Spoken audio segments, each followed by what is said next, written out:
Negotiators all over the world fail to reach agreements or reach suboptimal agreements because they don't know what to do when they come up against an emphatic no.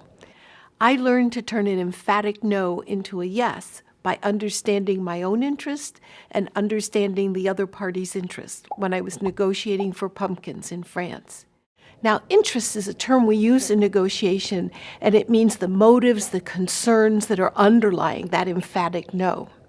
So let me tell you about negotiating for pumpkins in France. My husband and I were on sabbatical, and we were writing, and we had our daughters in the local school. The teacher there saw a couple of American parents as an opportunity to have a Halloween party for the French children. He wanted them to carve pumpkins into jack-o'-lanterns for their party, and my job was to find the pumpkins, and I looked everywhere for the pumpkins. I could find these things called courges. They were about this big around, they weighed a ton, and you need a machete to get into them. In negotiation terms, these courges were my BATNA, my best alternative to a negotiated agreement. The courge was my fallback, but it was actually terrible, so I kept looking.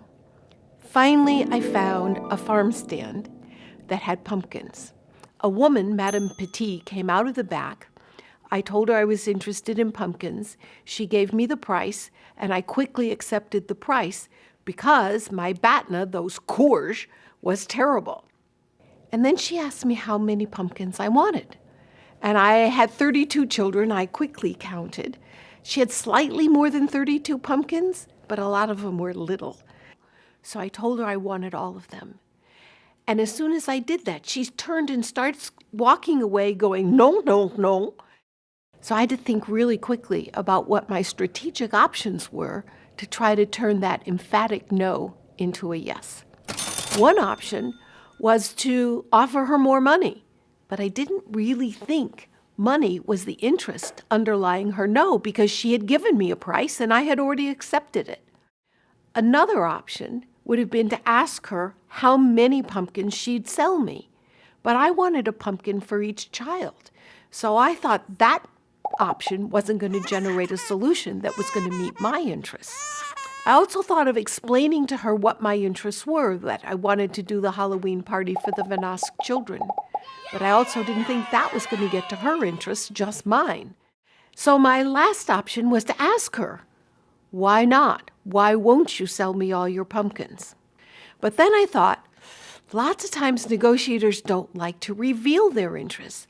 They're afraid that doing so makes them vulnerable to your exploitation.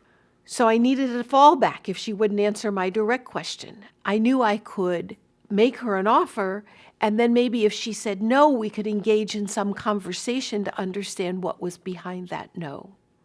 A third option is to ask her, well, under what circumstances would you sell me all your pumpkins? So ask her to make me an offer. I decided to start with the first question and ask her directly why. She explained if she sold me all her pumpkins, she wouldn't have any seeds to plant the next year. I, in turn, explained my interest to have pumpkins for the Vanasque children to turn into jack-o'-lanterns, and I offered to bring all her seeds back November 1st if she would sell me all her pumpkins. She agreed. Negotiators often think that the only way to win a negotiation is for the other party to lose. But if you understand your own interests and you learn about the interests of the other party, you can often reach an agreement in which both parties win. Madame Petit and I did. She got her seeds and I got all the pumpkins.